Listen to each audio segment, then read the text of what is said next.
Spirit is still with us, that your Spirit had hovered over the waters, Lord. This land that you gave us, ano gagimini ako maski no tagsemanto stewards of this land. Ako se ano skagi sigago no skotago sikawi si wana pistama. Minan an magskentamaisen. Umagigais gais onasta ho mostiaski agiwa hottahia no tagsemanto. Kinaga hinegegon kimintina skagi sigak kiabits naskomwa kahinegegonasche kaisinisu hamoya. So entamichim gawit isut nama taменskagwa nyawena egsetia gaspemagana chito machemina Jesus Christ. Amen.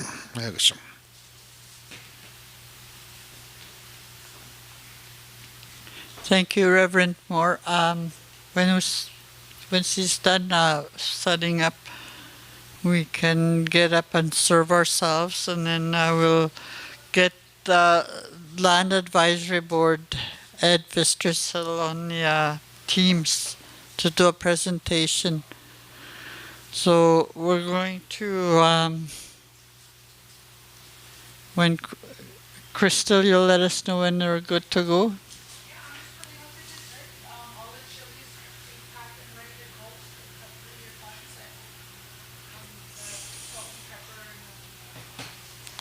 So it's already there for the dessert is just getting put out.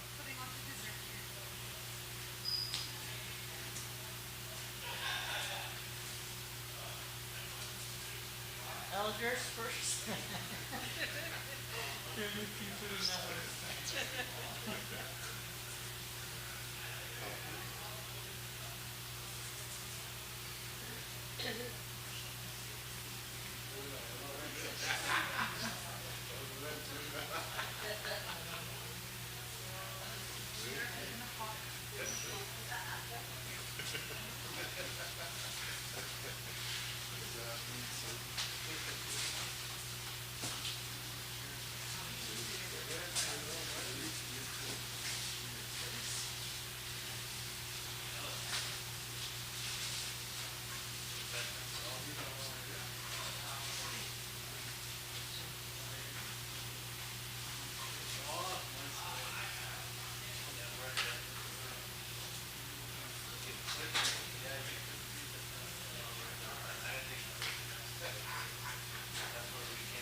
Did I do that?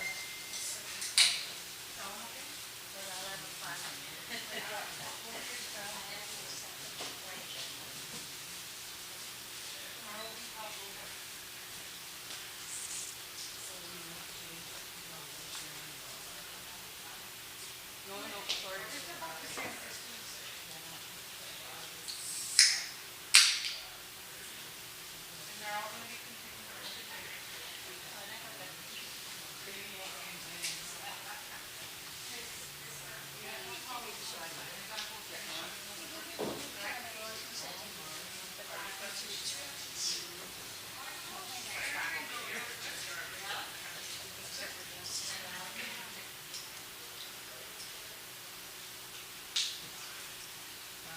Oh, I see I did it.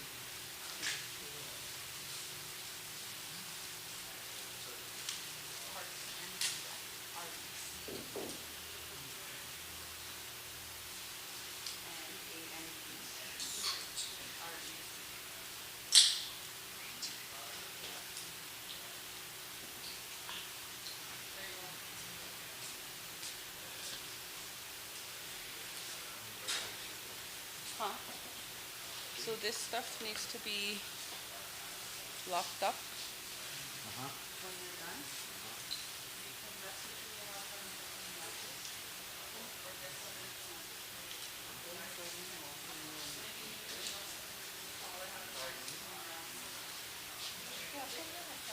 What's your number?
a portfolio holder for land, so we've been working with him on these files.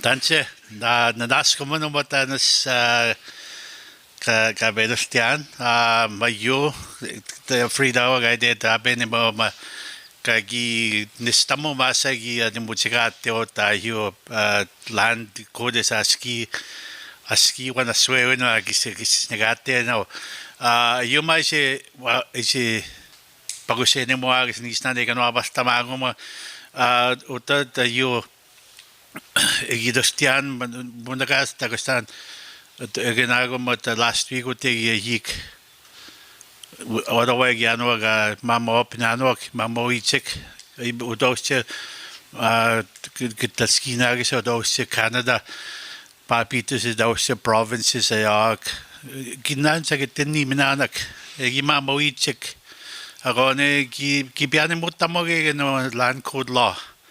And misway the territories BC, Alberta, Saskatchewan, Manitoba, Ontario, Quebec, the maritime provinces. We story se yatuskate gumeno heonasta masuchik that gona that is one sway windows that yastet that the static the skin water na nagastatic.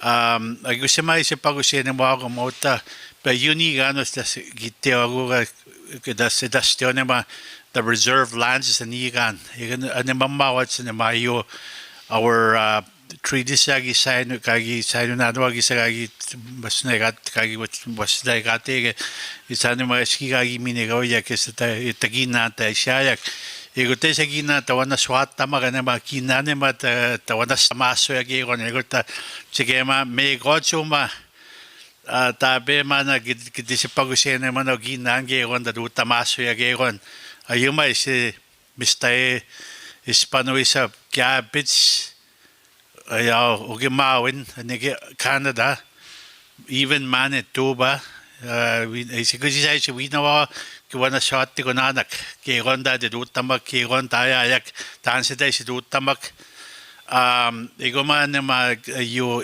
indiana ka chigatek masina ga to minegota ke gona isa ke ronda ki wana staya ga ke gona wi utamak pogoise ta ga ge chige mo yak ta beskuti sa awasa ge tene me ga yak pa ya o ge mawen usche agone kis pogisangi gon gidu tian pogodan te ga ge chige mo en mastige paget ne ga wi de utaman agamaga gisasin gigwente no ginane ma tananaga tamaso yage on the tamaso yage on the gaskis tamaso yage kinan sa po ta ona staya kanema kinan po dat sibeda taya kinan po ta tanimutamak kinan po dat tuskat tamak tamamo yak tamamo tuskat tamak age gusta tisi meno panegisa papi tusu kaitiane ma Egin stoge ya ne butega ne menu sia to skatte sa matchega there ya isa we know smagan sa isa ga sina naga chehachek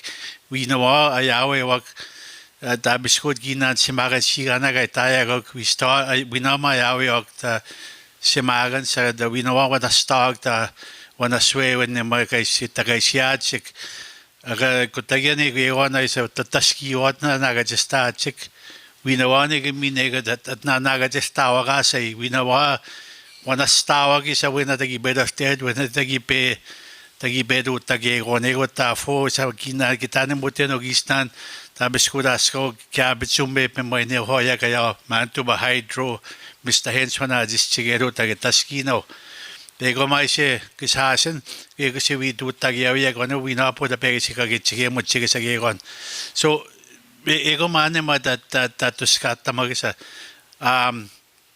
just wanted to I just said in Cree for those of you that didn't understand that we have to work on our own laws.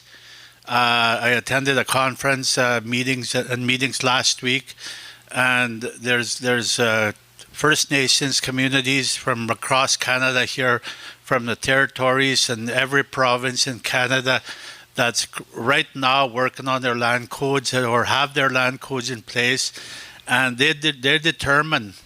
That they make their laws, they set their rules, and who comes and can come and do business, and who can come and build and whatever else that needs to happen in our territories. So those are the things that we have to do for ourselves here. If we're going to become a prosperous nation, Guinan, here in our community, we have the opportunity to set these in motion. We have the opportunities to work on these. We have the opportunities to discuss these. And of course, this is not the only time for us to do this. As an ongoing, moving forward from here, we have the opportunity to work on this together. And I think if we want to eventually become self-governing and determine our own fate and our own which direction we want to go, we have to do this. And right now, it's just on our reserve lands. But there was some discussion last week that they're trying to work on to increasing it to all our resource territory. So that could be something that's going to be very positive for us moving in the future. So we encourage people to ask questions. We encourage people to, of course, if you're concerned about something, ask us. This is not the only time you'll have the opportunity. We will have more discussions about this as we move forward. And we want to make sure that we give people an opportunity. This is more of an introductory. This is what we're working on. This is what we're going to be doing. And as we move forward, this is the direction we want to go. And we are coming to ask for your support, the community of Norway House, and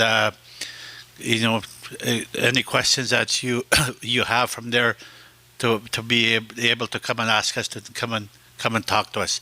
There'll be more of an opportunity to share as we move forward, and there'll be other opportunities for you to as well to ask questions.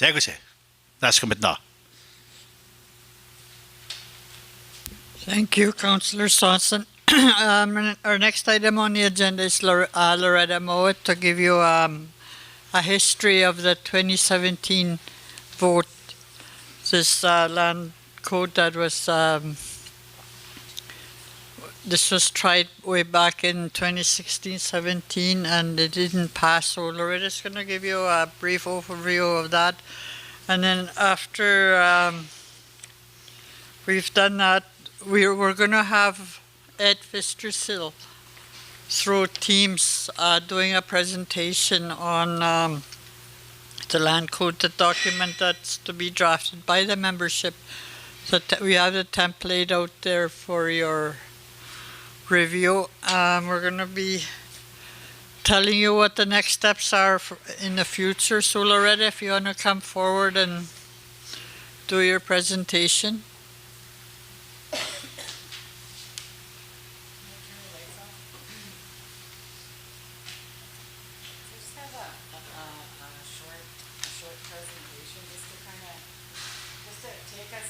I have a short presentation just to take us into the presentations that are coming. So we did go through a land code vote prior. We had signed on as a nation under First Nation land management, the initiative in 2014, and at that time we had a 24-month timeline to take us into vote. I'm going to share the outcome of the vote. Maybe I'll sit down and I'll just yeah. Do we have only this one mic?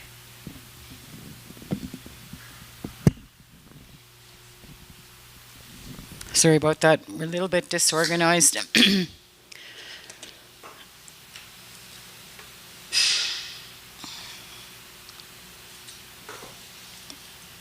So the purpose of this meeting, the meeting today, is to inform our membership that Norrie House Cree Nation will be proceeding with a second vote. It'll be scheduled sometime in 2024 under the framework agreement, the First Nations Lands Management Act framework agreement. The second bullet there, we wanted to introduce this process and describe our next steps. It is a long process with multiple steps, and we wanted to introduce the parties. So there are 3 parties under this process. So there's Norrie House Cree Nation. That's all of us, the leadership and the membership. Indigenous Services Canada. I'm going to put someone on the spot. We have our rep here is Andrew Johnson. He's waving over there. He will be working with us from Indigenous Services Canada to throughout this process until we have our ratification vote. And the Lands Advisory Board is the other party. So that's the board of chiefs that started the process of getting out or opting out of the Indian Act and managing our lands under a more I guess I could call it like a more personal land regime. Currently, we are operational under, it's called RLEMP. And so when we have our vote and we pass our code, then we will be operational under the framework agreement. And that gives us, I'm not going to go into the benefits at this time because we're introductory. So the overview of the vote, so we had the vote in 2017 in September and October. At that time, we had a total of 4,829 eligible voters. So that's people over the age of 18. We registered 1,730 voters to vote for the land code in the referendum, and they call that the master list. So based on those numbers, we needed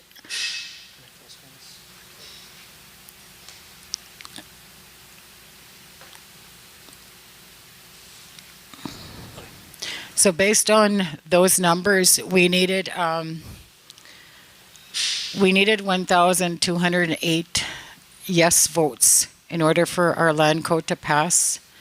And the actual votes cast in 2017, the total number was 1,721.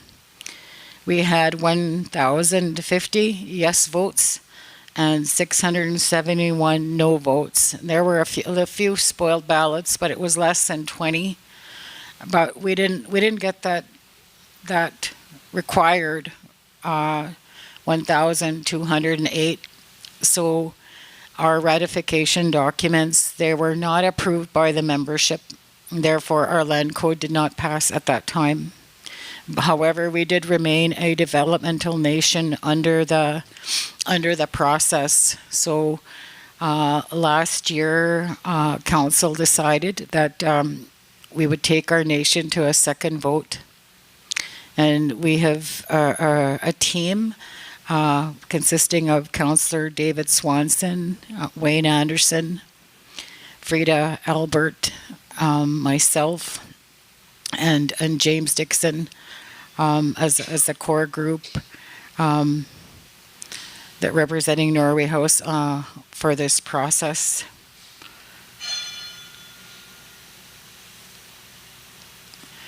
So our next steps, so we always talk about the 3 major components of the land code process, and every nation has to follow this process. So we would have to, 1, draft and finalize the Norrie House Cree Nation Land Code, and it will be written by the membership. We negotiate what's called the individual agreement, which is an agreement between Indigenous Services Canada, or the feds, and Norway House Cree Nation, which describes the lands, the current condition, and outlines the responsibilities that we will undertake when our vote is done and we have our land code ratified. There are some differences from today to 2017. Those thresholds, that 1,208 is not required anymore. I'm not going to go into detail with that because I'll save that for Lab RC to describe. And it's the individual agreement. We had our first meeting. There was that last week with Indigenous Services Canada. So there's these they're called land description reports, and right now our reserve it's actually 84 parcels that make up our existing reserve. So each one of those has to have a land description report. We had to do an environmental site assessment of phase 1 of our existing reserve land. So we are in the request for proposals process. We sent requests for proposals out to 4 firms, and our deadline is July 6th. So at that point, we'll have a consultant that will be doing the environmental site assessment, the phase 1 for us. The more we can identify and describe the lands, it is better for Norway House Cree Nation, because we want to make sure that there's nothing in there that we're going to be taking ownership of or responsibility for. If there's some kind of an environmental condition, we want that documented in the environmental site assessment. And the third step under next steps is to establish and formalize a community ratification process. So that'll just describe how we're going to conduct the vote, when are we closing the polls, where are we having the polls, what types of voting can we do, is it in person, is it electronic, and those types of things, and will we have advanced polls. So that's our community ratification process. So our next slide, you'll see this a lot over the coming months. This diagram or this page, it pretty much explains the process. So as I said, there's the First Nation. We're seeking to take over approximately 44 sections of the Indian Act that deal with land administration. We're going to take that on as opposed to the federal government. That's on top here, and it is under legislation. There is legislation. I could have give you a breakdown of how many nations in Manitoba there are that are already operational under their own land code, but I think that's in Ed's presentation. Yeah, so Andrew says there's 8 nations in Manitoba that are operational. It's getting back to this slide here. So as I described earlier, so there's a land code. There are 9 sections under the land code that are mandatory. We have to have those 9 sections, but we can personalize it to our nation, how we want things written. There's the individual agreement, and there are 7 annexes. So each of those annexes, the individual agreement will have all of these sections in there, and we'll go through several drafts. There'll be backup information under each annex, and then when we're satisfied that we've got the agreement to a level that we're comfortable with, we will sign, and each page will be signed by Canada and by Norway House Cree Nation, and that'll spell out everything that we're taking over from the federal government. And then the third item here, that's the community ratification. So we're still early days. We are again on a 24-month timeline, but we've been through this before, so I think we could shorten some of the steps. And the last slide, it's just so if you have any questions you wanted additional information, you can contact Frida Albert or myself. Frida works out of the Chief and Council chambers, and she that's where she can be found. And I work out of the trust office, and our emails are there. So, does anybody have any questions at this time?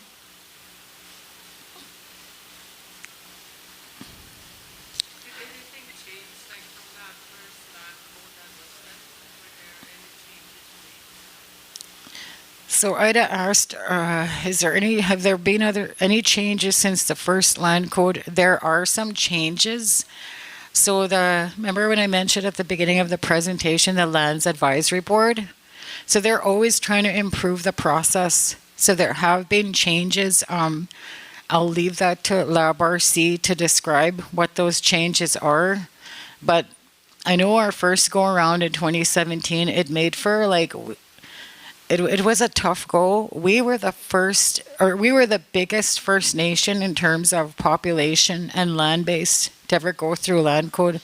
So it was a real big task to get that voters list together. We had to have the addresses, the most current addresses, and that.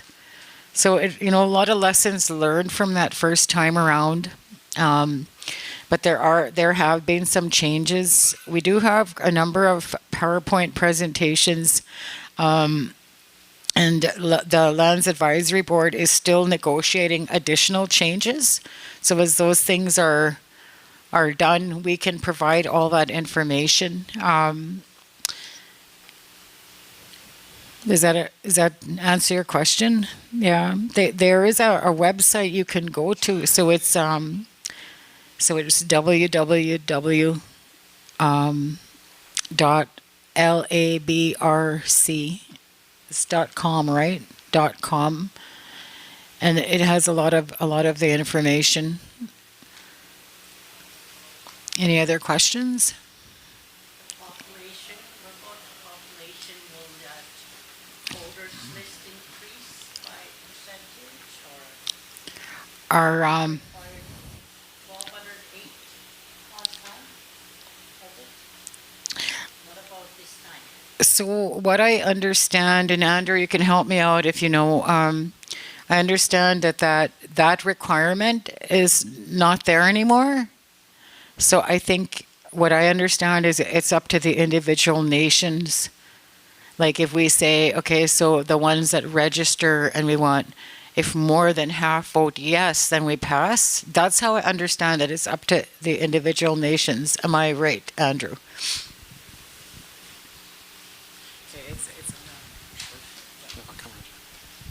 She's exactly right. So it was previously it was a requirement that 50% of eligible voters had to vote, and then 50% of that had to vote yes. That was the half of a half, if you know what I mean. The 1208 was where you get that number. Now it's exactly like Loretta said. It can be that same threshold if Norway House creates that and wants that, or it can be a lesser threshold, and it can be whatever you desire, basically. So exactly what you said.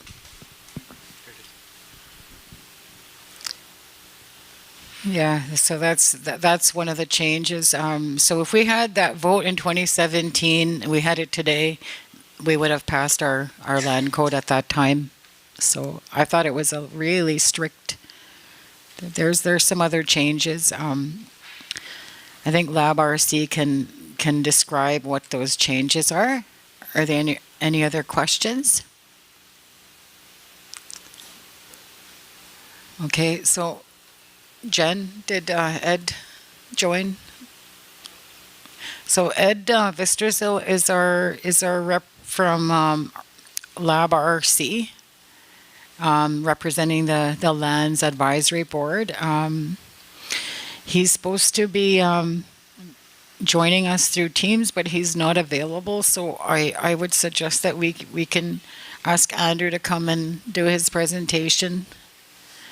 So that's what I'm recommending. So Andrew.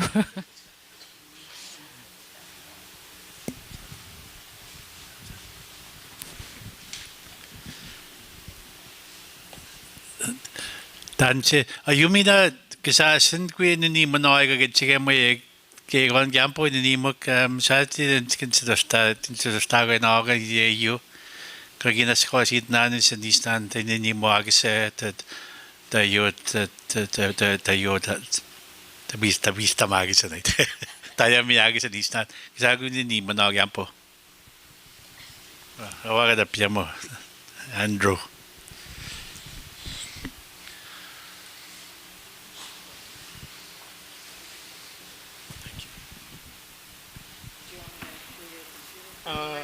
I can maybe do it. Loretta, he's gonna. I'm just gonna switch. Is that okay? Yeah.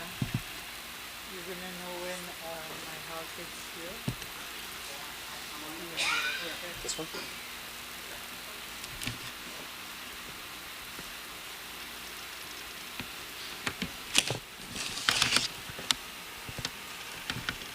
There's food over there. There's food over there. Oh, there's no one.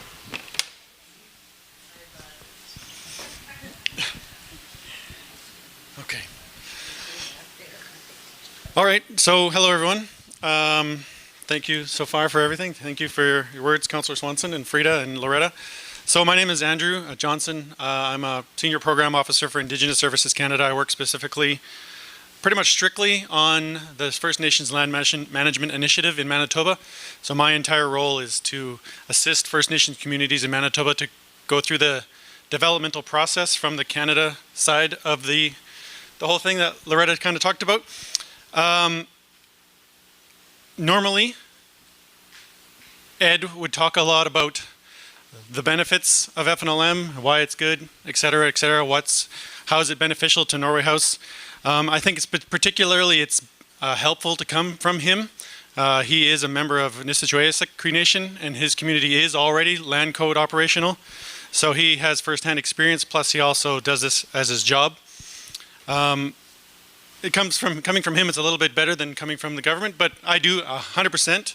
I love this initiative. It's one of the things I always tell people before working for the government. I worked for the Canadian Red Cross. I had some experience working with Norway House during fire evacuations in my previous life. So I always tell people working on FNLM for myself is a good thing, because my background is to do a job that promotes Indigenous interests and help people. So I feel like even though I'm working for the government, and I'm still doing that role by helping First Nation communities commit to something that they want to do. They want to get themselves out of 44 sections of the Indian Act, make them no longer applicable. I can specifically talk to the individual agreement. So I hope at some point Ed will be able to talk to everyone. Councillor Swanson and Loretta did mention that this is a long process. We are a ways away, and we'll have multiple of these meetings. You'll get to see me again many times probably. So I'll talk a little bit about the individual agreement. So essentially, when you get to the voting time, there are three pieces of the vote. There's the community ratification process that Loretta spoke to already. Essentially, as she said, how you're going to do the vote. And then the two main documents that go with the voting package for every community member to read and review and decide whether yes or whether no is the land code, which, as Loretta mentioned already, is written by Norway House. Canada has no part in creating that. The LabRC, which I should point out is a non-governmental organization. They're not affiliated with the government. They're separate, so they have their own board, their own funding, etc. They can offer suggestions and templates to Norway House if requested, or you can draft it completely on your own. So the land code is one piece that you get to vote on, and the other piece is the individual agreement. So again, a community can review it from front to back and determine if they agree with it or not.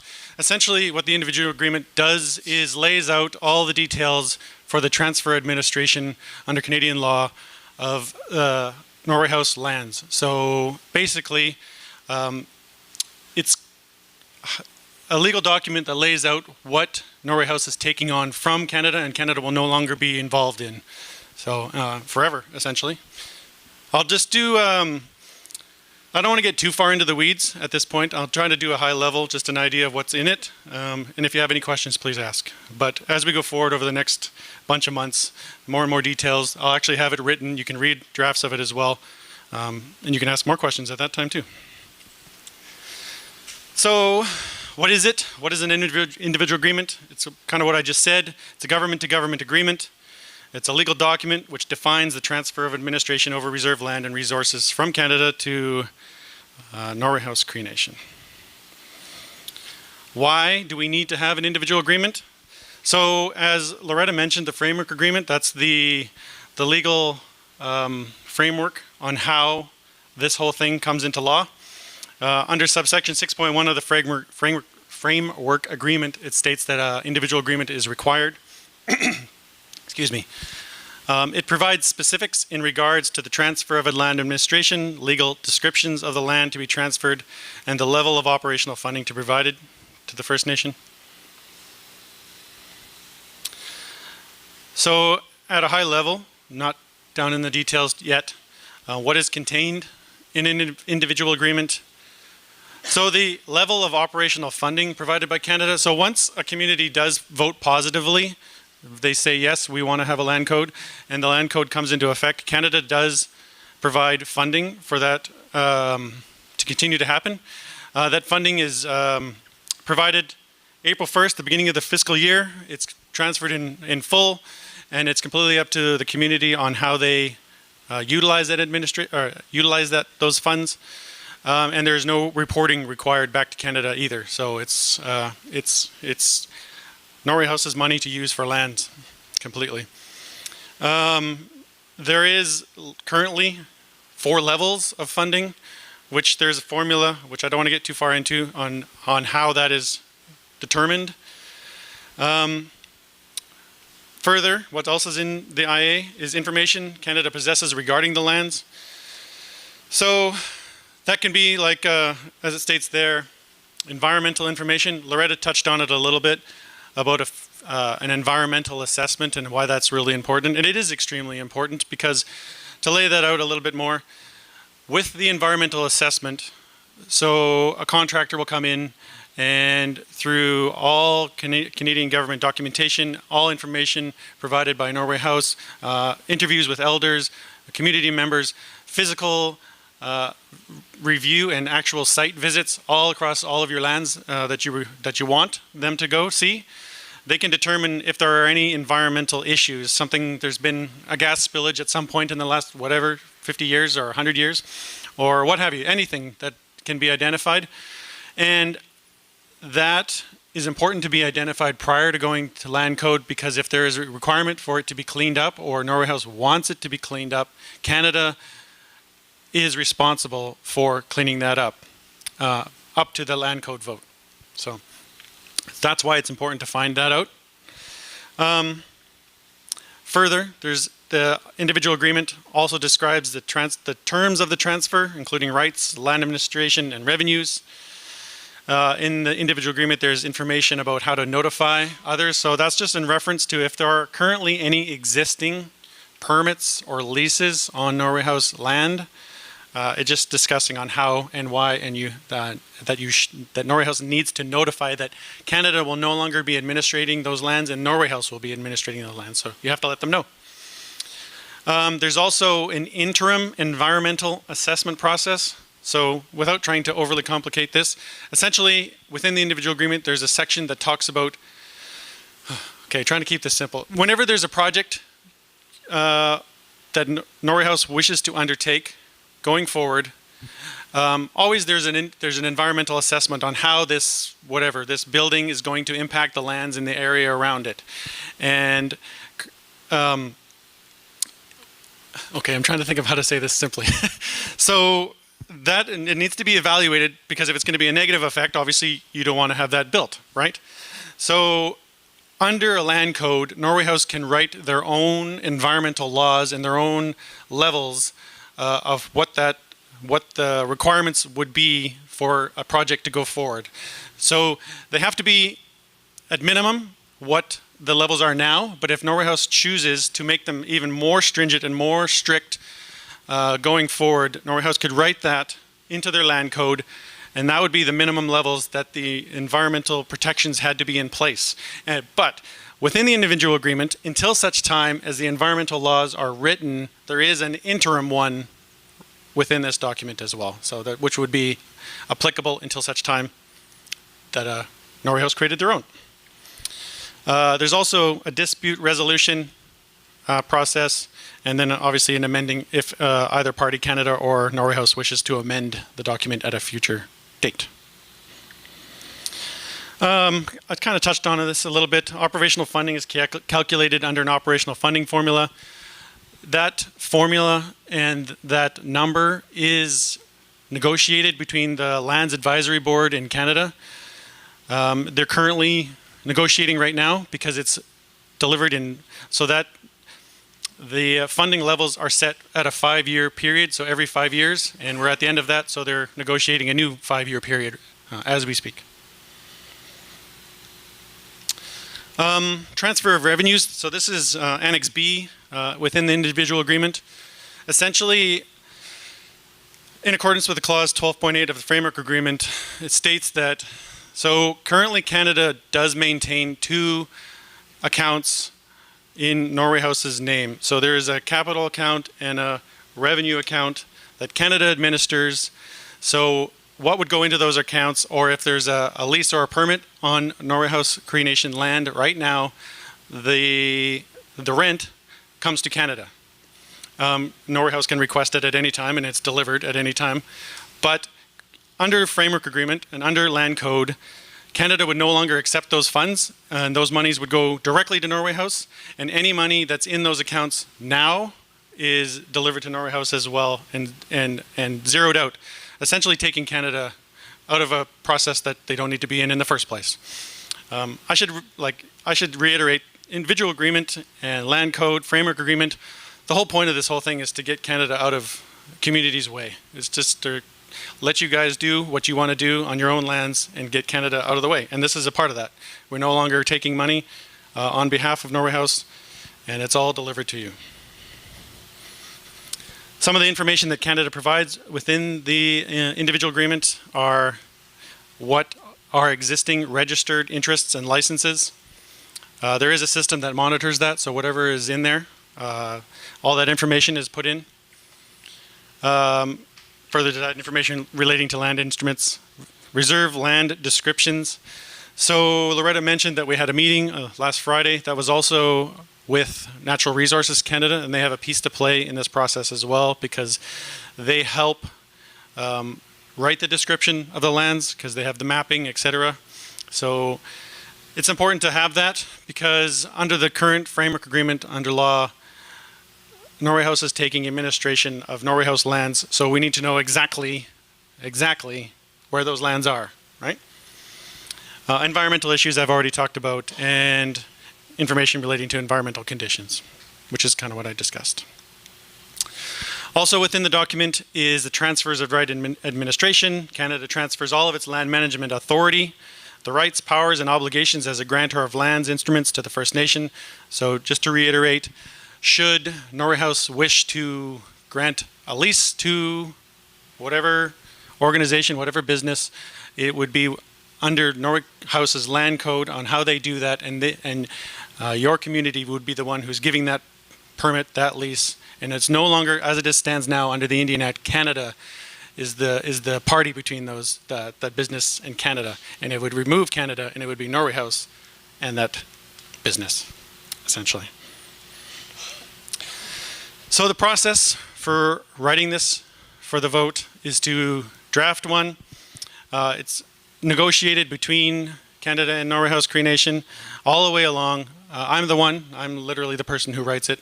So I go back and forth with your team that Loretta mentioned. Also, any legal counsel that you may employ, they absolutely have every right to review it as well. We do have our own Department of Justice lawyers that review it on my side to make sure that I'm not making any mistakes as well. There is a person called a verifier who oversees this process. The verifier is completely autonomous. They're not part of the LabRC. They're not a Government of Canada employee. They're separated. And they're the ones who oversee the entire process to make sure that it is all within the ratification process and on the up and up, essentially. After that, the minister, after a positive vote, the minister and the First Nations sign it, and there's a vote, consultation, ratification. There it is, framework agreement. As I just, in a nice way to view it, you need the land code, you need the individual agreement, and then there's the ratification vote. So, like I said, normally Ed has talked for like an hour about all the great things. This is a little bit backwards, but if anyone has questions for me specifically about the individual agreement, please ask them now or next time I'm here, or send me an email or whatever you like.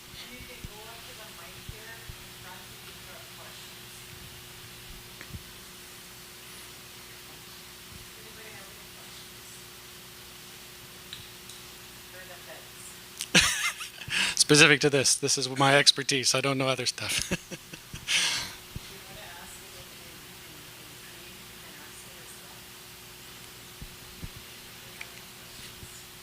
I'll be here all night, so you can come ask me later if you want.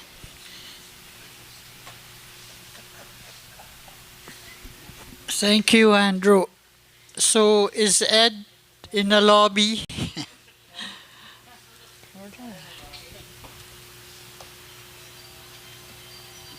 It's 6:43.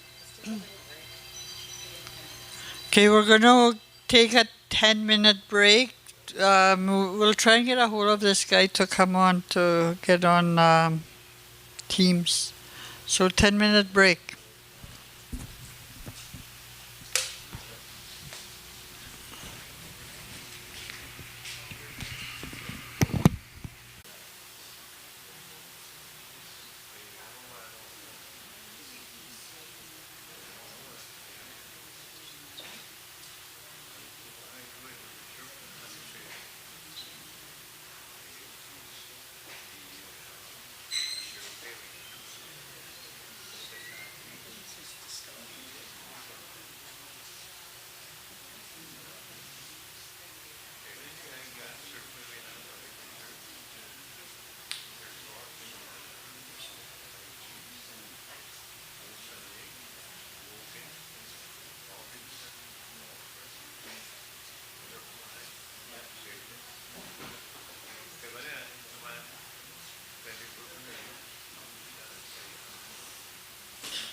presentation, and with the help of Andrew,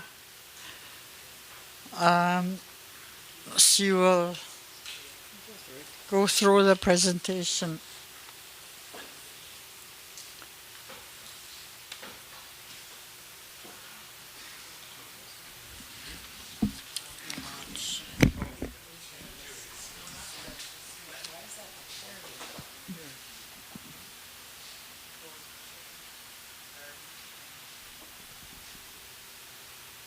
Okay.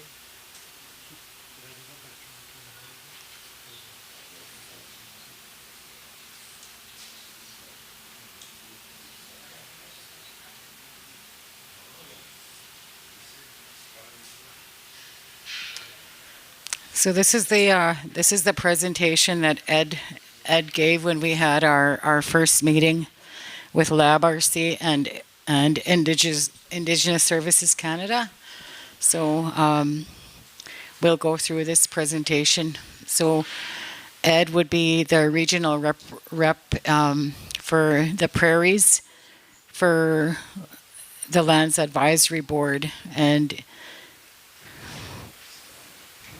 he would have been the rep for the third party for this process. As I stated before, the three parties are Nuri House, Cree Nation, Indigenous Services Canada, and Lands Advisory Board. It's echoing, eh? Okay. So Ed would have been here. Here's his picture. He is a band member at Nelson House at Nisitchewayasik Cree Nation. They are one of the 8 bands in Nuri House that have passed their land code, so they are developmental. They went to vote in 2017, the same year as us. Can we turn that volume down? Okay, next slide. So this is I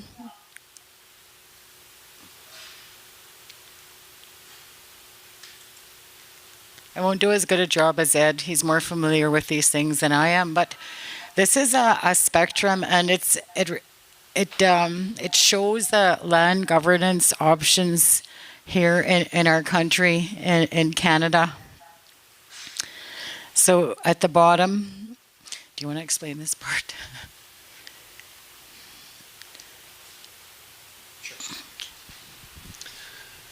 So Loretta already mentioned RLEMP,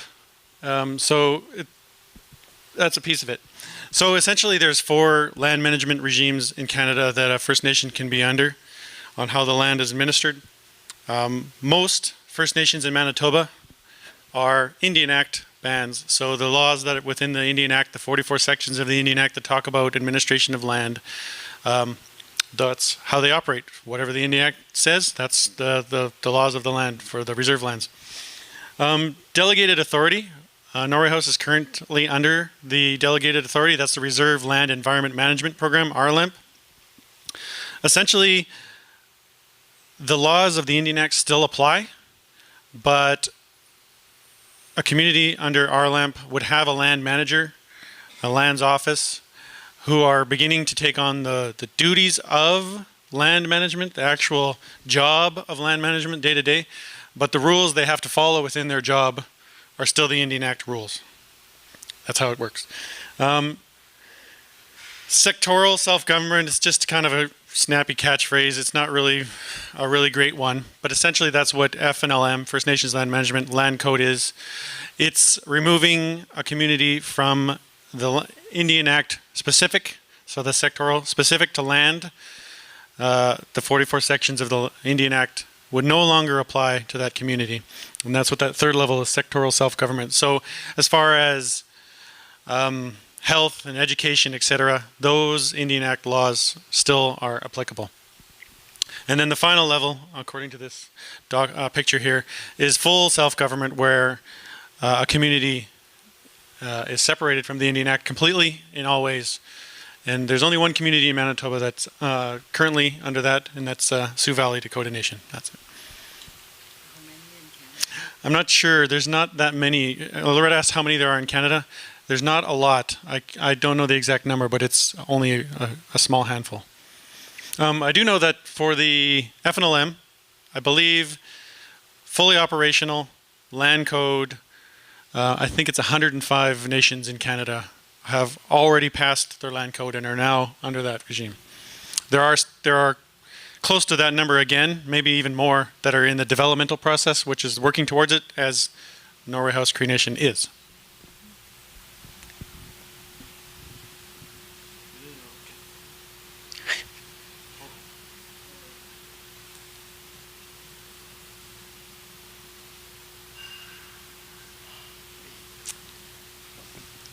So I'll just read the slide. What is the FNLM Framework Agreement? So the Framework Agreement is a conscious effort to shed the legacy of the Indian Act land management provisions, practices, policies, and procedures.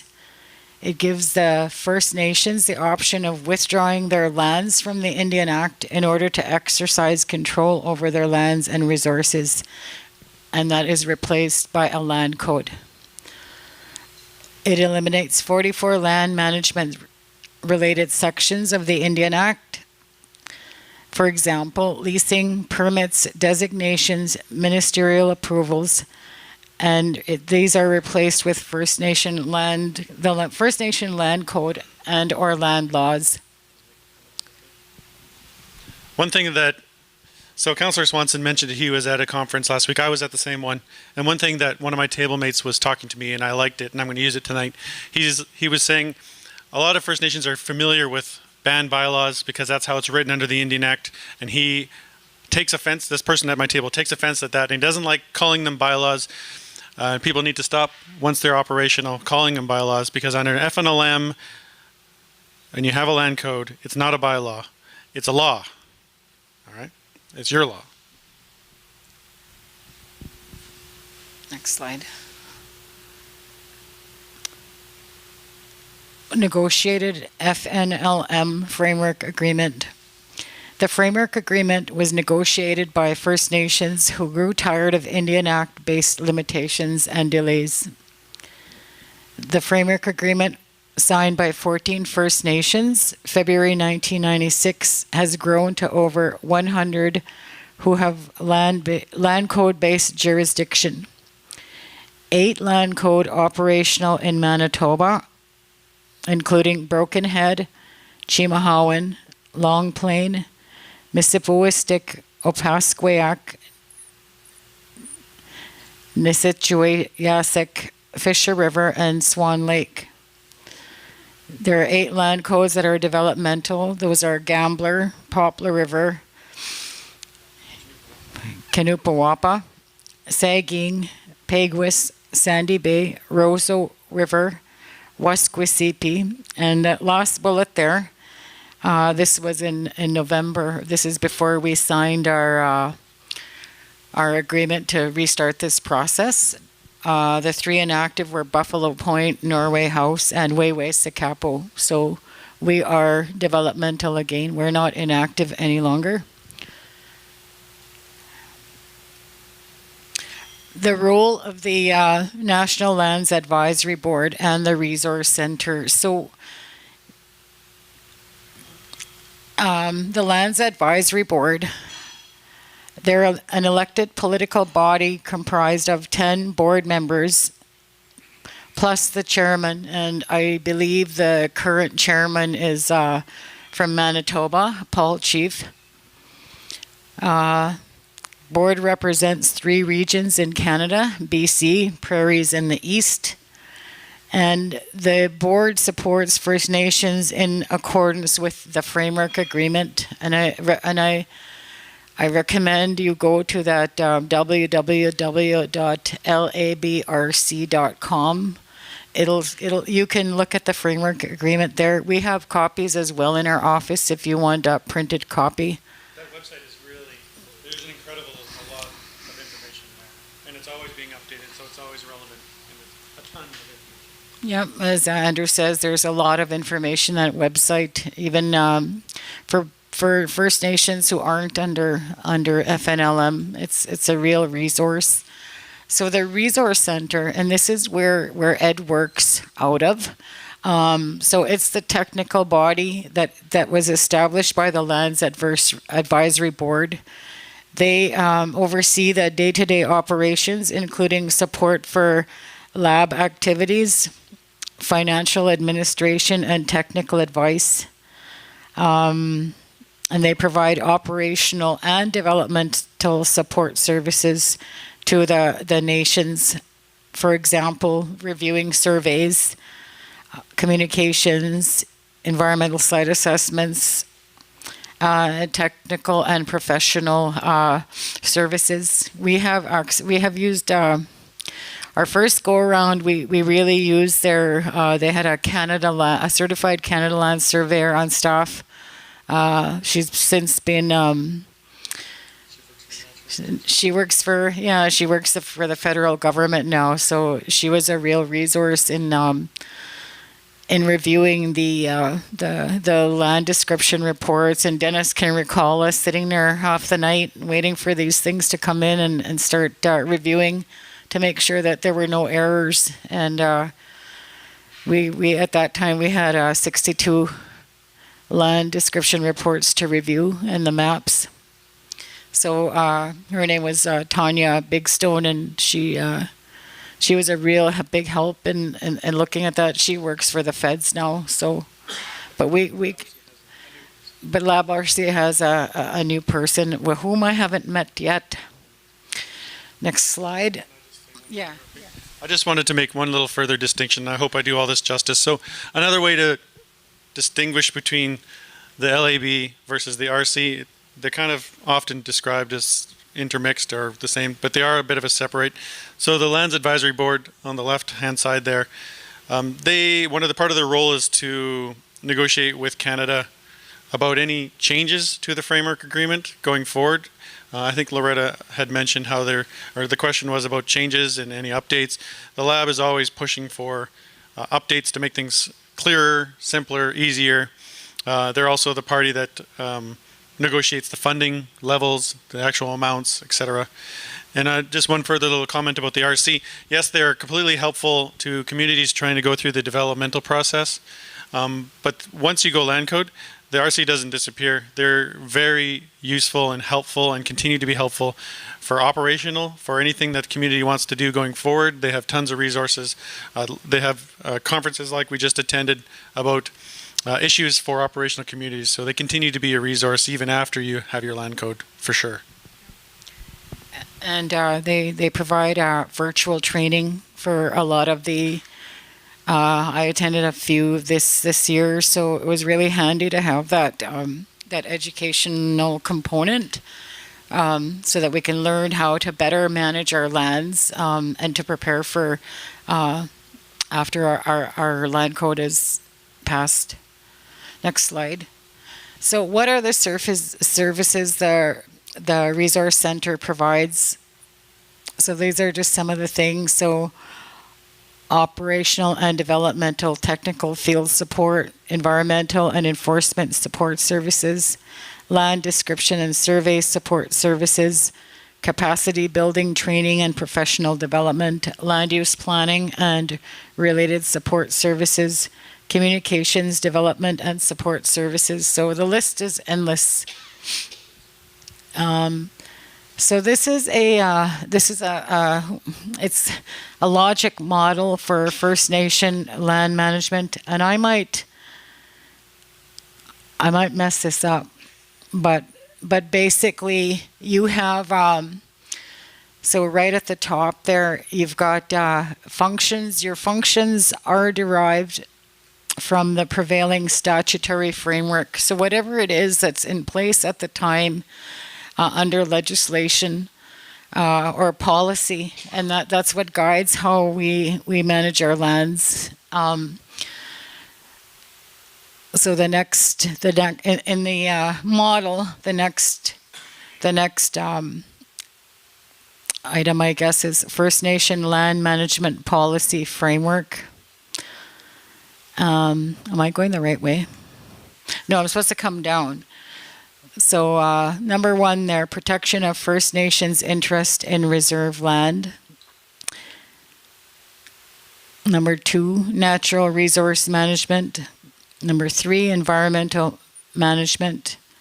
Number 4 is land registry. So I'm glad that came up. So land registry. So this is one of the examples. So every time we do something as land managers on reserve, and we submit documents to the feds, because we have to get approval, we have to get permission, approval, pay fees, what have you, get permits for pretty much any development that we want to do. I guess an example is if we want to build a house, and it's fairly simple, and we take it for granted as it's a right. We select a piece of land, and we build a house, but there's a process behind the scenes that takes place. So we have to do it's kind of like an environmental screening. So we have to fill out these forms, and it's required by government for everything. This is the ideal way that things function for any building that goes up on our reserve lands. We really should be sending in information to the federal government that we're constructing something. We're going to have a building, be it a residence, be it a school, or whatever it is, a store. So we know what the impacts are on the land. We have an idea of what the land is being used for. There might have been development there previously which resulted in contamination. So all these things, we're supposed to do it. We don't. We don't do it every single time. But the feds have established a registry, and it's called Indian Land Registry System. It's really hard to navigate. So for every building, actually I use a permit, a lease. Let's say Manitoba Hydro applies for a permit to floodlands for an easement. And so there's all this paperwork that goes into the federal government. It's uploaded, the original application and the permit and any maps that might be there. And then there's a number assigned to each one of these documents. It's real cumbersome to follow up on each of these permits or these applications. So mainly what we use, like our office uses ILRS, that's Indian Land Registry System, to track external permits, leases, and interests on our reserve lands.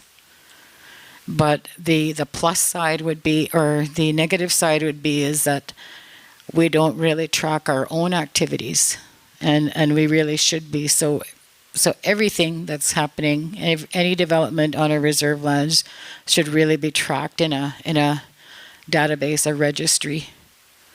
So there's lessons learned there. So that's that bullet, that land registry. It's a way of tracking anything that's happening, like any developments on reserve, and any interests that have been granted. Or might be, canceled? I guess if there's any interest that might cease to exist at some point, because it's not forever, right? Going back to this, so jump up to number 5, land use management. Where's 6? 6. So it kind of jumps to lawmaking. I'm just going by the numbers. Number 7, managing rights and interest in land. 8, First Nations property management. 9, land use planning. 10 is land development. 11 is land inventory. 12 is finance and administration. 13 is enforcement. 14 is dispute resolution, and 15 is communications and public relations. So this is the ideal way that our reserve land should be managed. We should have these components in a really good, solid land regime. We're missing quite a few of these. So is the Indian Act. the RLEMP. So the FNLM, I think, anticipates that those gaps will be addressed by the nations as they go forward in developing their laws and their codes and their policies. So this is like logically, I guess that's why it's called that, a logic model. It's all the pieces that we want to check mark and make sure we're doing all these. Like, it's much more beneficial for us and our future generations, because the reality is our situation right now is we are outgrowing our existing land base. There's no room really to be creative about development or about housing compounds and stuff like that. Even though we have outstanding lands that need to be transferred under NFA and TLE, we still have to plan, and that's a big part about managing our reserve lands. It's planning for the future, and zoning, land use planning. You know, what are we going to allow here and what are we going to allow there? And like land code, it only applies to our reserve lands. We have a meeting tomorrow, same time at 5.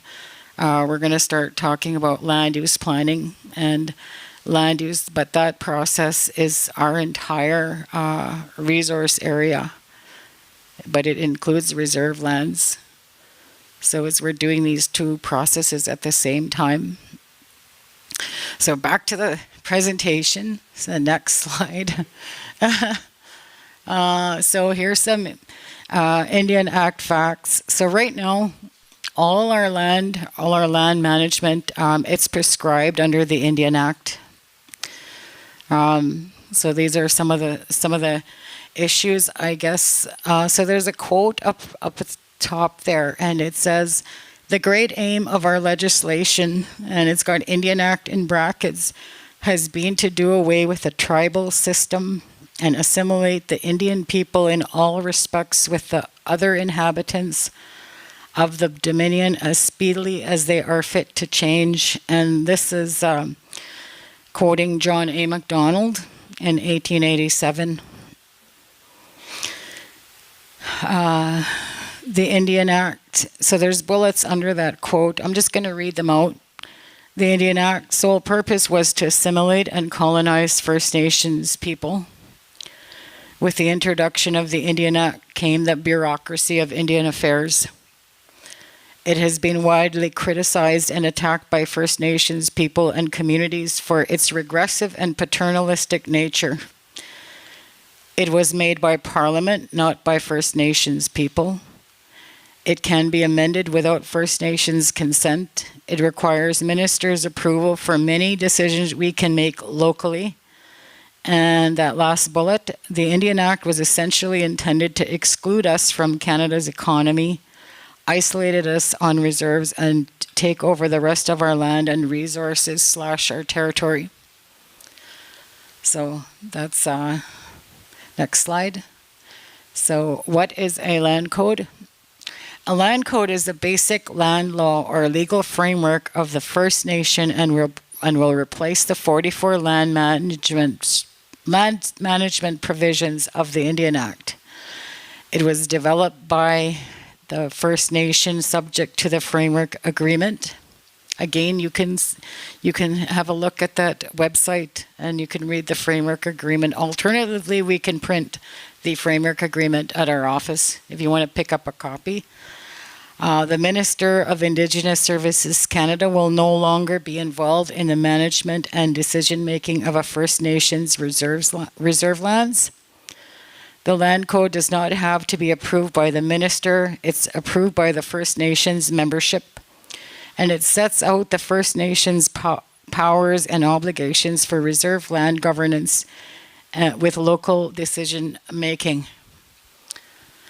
So that's, in a nutshell, that's high level, that's what a land code does. And it again, it depends on how detailed we get with our laws. So once we pass our land code, we can put other laws under land code. We'll have to replace those 44 sections to make sure that we're managing our lands in accordance with what our majority membership agrees to. Next slide. Main benefits of the framework agreement. No expropriation of reserve lands by federal or provincial governments. First Nations are recognized as a decision-making authority over their reserve lands and resources. Will speed up TLE and the additions to reserve process. Additions to reserve is adding new reserves. And it's not settlement based, like it's not NFA, MIA, or TLE. So if we purchase land and we wanted to convert that to reserve, we would follow what's called its ATR process, additions to reserve. So those are the different ways in which we can acquire new reserve. So it speeds up TLE ATR process by eliminating Canada and DOJ approval of TPIs. TPIs is third-party interests. First Nations issue interests directly to interest holders according to the land code. Canada continues to be liable for previous acts and omissions, for example, settlement of land claims. Transfer by Canada of previous land revenues to First Nations. Again, that's to do with leases. If there was an agreement for an external party to lease part of our land, and then there was, say, an annual lease, the federal government would have collected that for us and put it in trust. And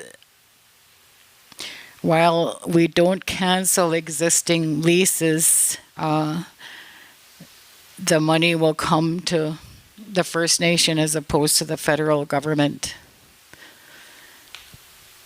It gave First Nations the ability to address the current vacuum on rules related to land during marriage breakdown. So one of the first things we'll have to do after we pass our code is to draft and pass a matrimonial real property law. And that's what happens to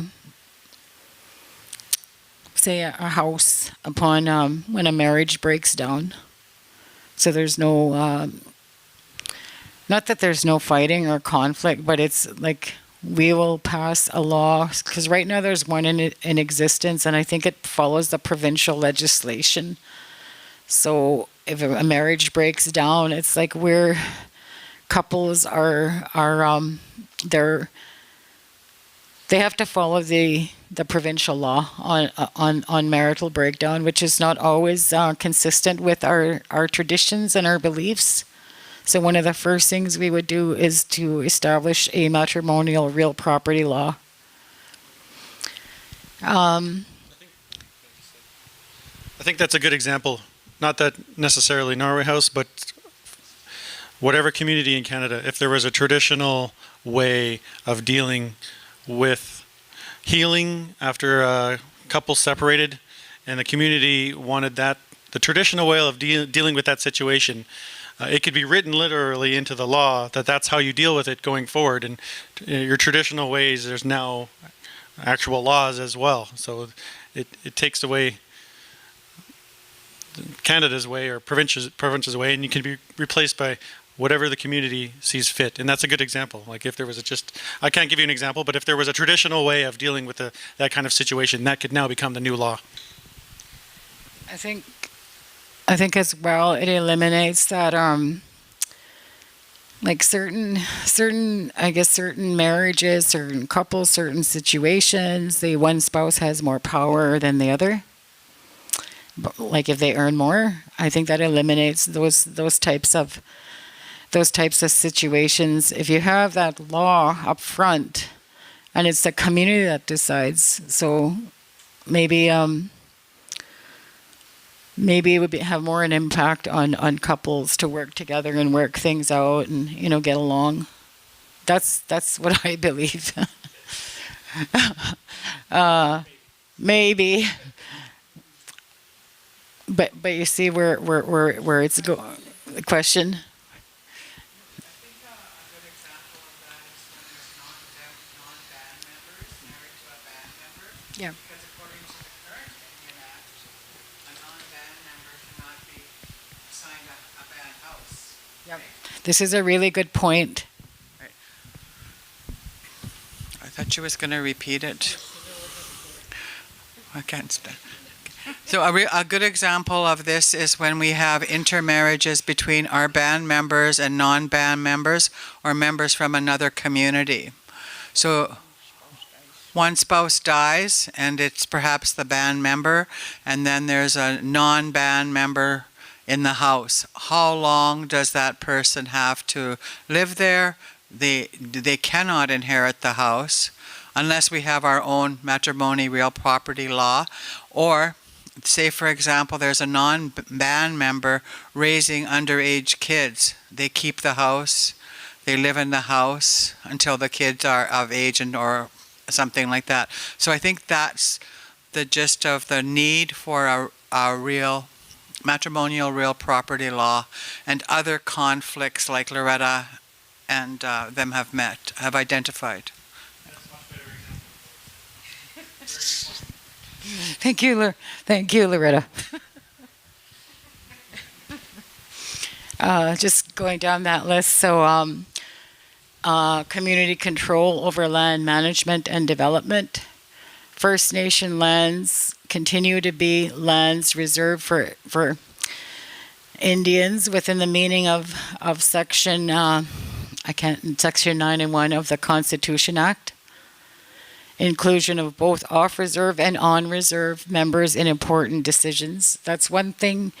This process, it requires that we include all eligible voters, whether they live on or off-reserve.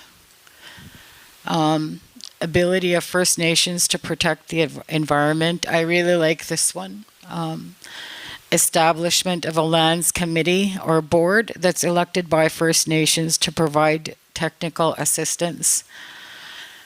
And just at the bottom there, recognition of First Nations legal capacity to acquire and hold property, to borrow, to contract, to expend and invest money, to exercise its powers and to perform its duties.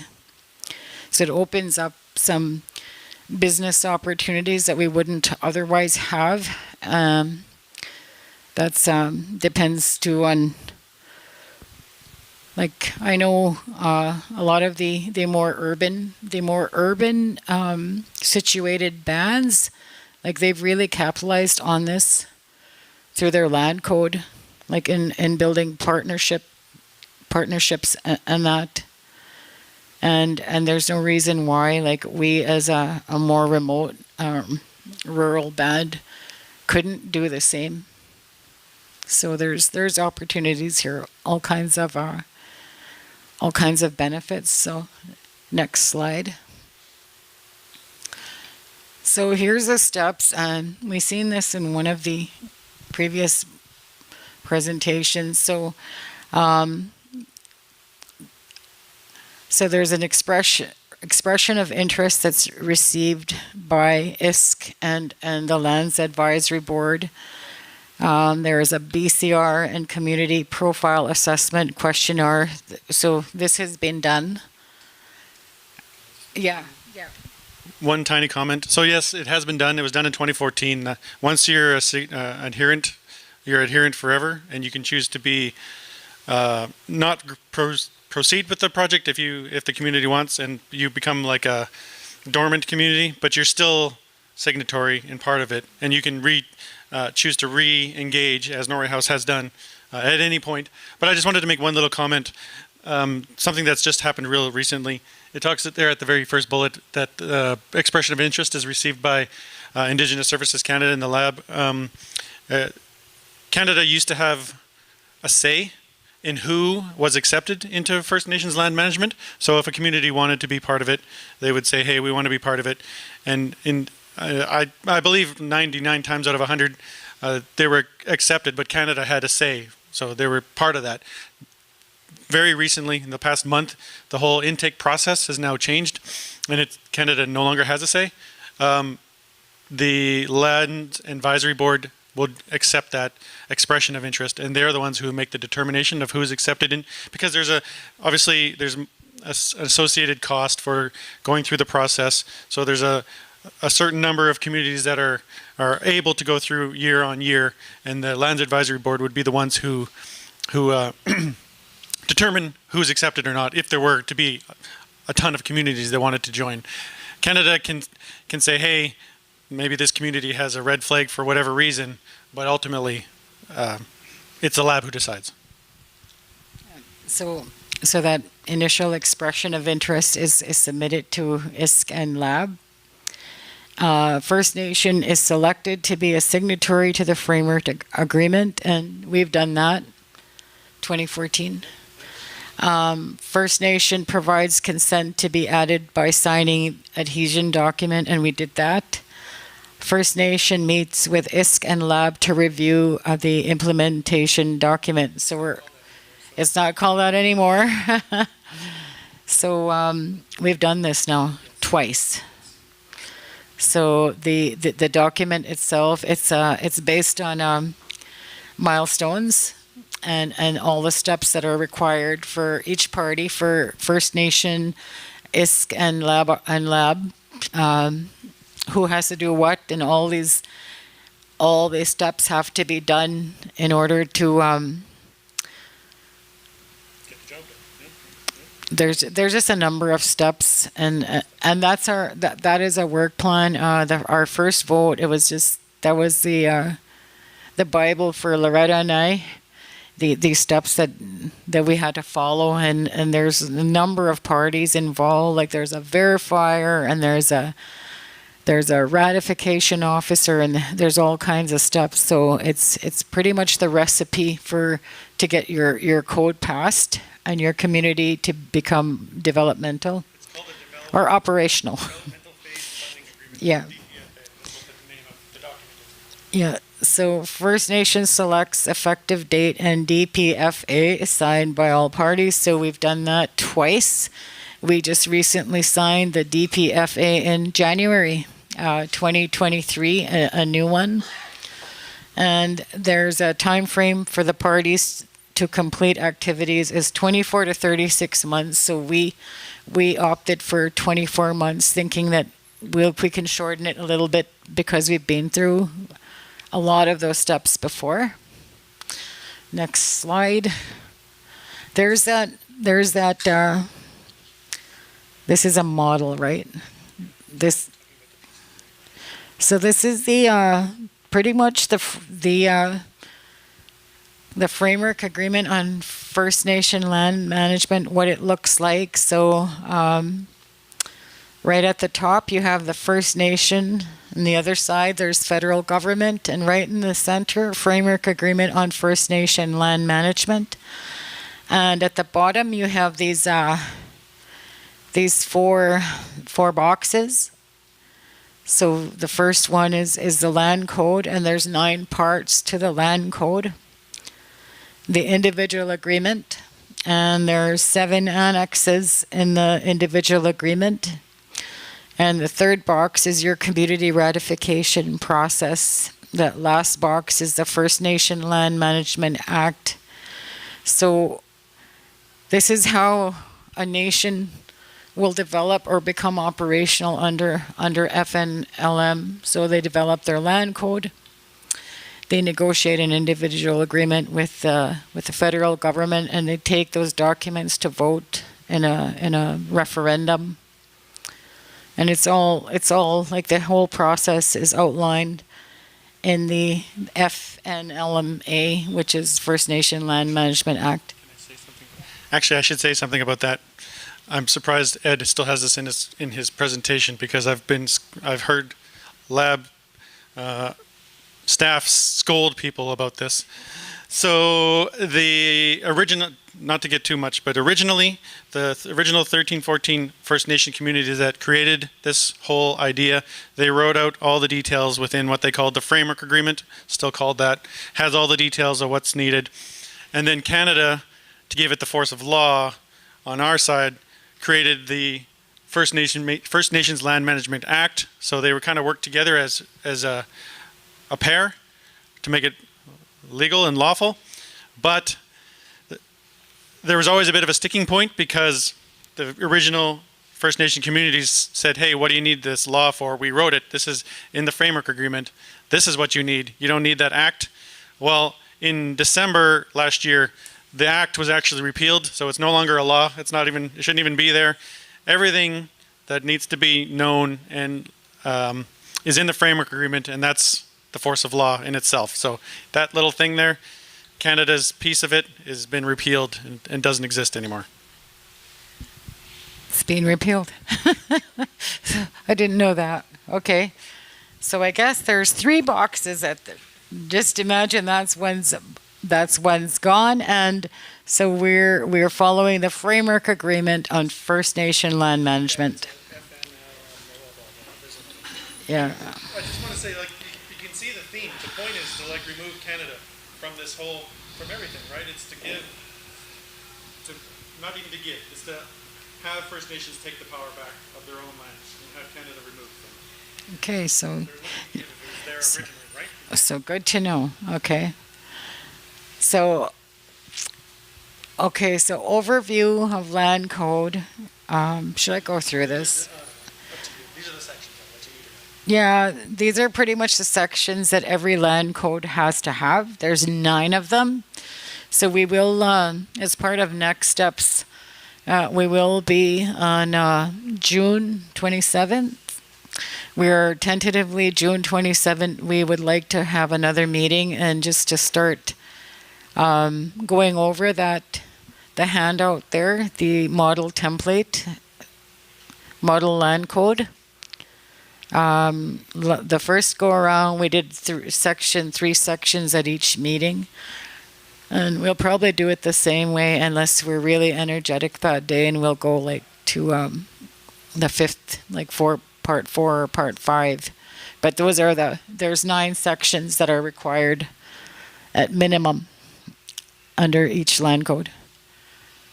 The individual agreement, so that's between First Nation and ISK, and there are 7 annexes, and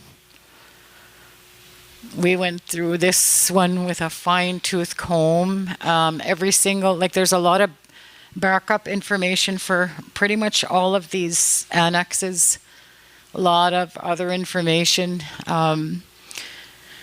that our office has to go through and approve, and if there's discrepancies, then it's up to us to point them out. So that's the IA, individual agreement. Next slide, and the community ratification process, and this is a long and cumbersome process as well. But we have to register eligible voters. We have to appoint a ratification officer. There's rules for how you send out or you issue your notice of vote. You got to use the newspapers. You got to post it in the community. There's a lot of rules involved.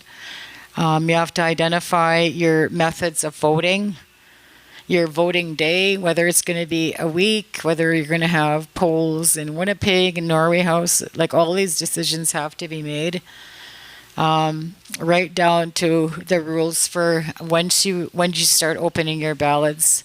So we have a verifier and a ratification officer that makes sure that all the steps are followed under the framework agreement. So it's a legit vote, and once the vote is done and the count's completed, and the verifier will issue it's a certificate that just certifies that Norway House Cree Nation followed all the rules in accordance with the framework agreement. So that's the last, pretty much the last step in the process. So these are just some of the rules in the developmental process. Developmental means we haven't passed our code yet. So there's Lands Advisory Board, the Lab RC, the Resource Center, FNLM Resource Center, and that's the technicians, including Ed Vistersel. So we have access. There's environmental specialists there. There's survey. I don't know if they have a land surveyor. Okay, they have a qualified Canada land surveyor on staff, but we can access their technical people to help us develop laws even. Verifier, that's the independent person. Lab will give us a list of independent verifiers, and then we select who we will have for our verifier. We had a fella named Al Gross last time.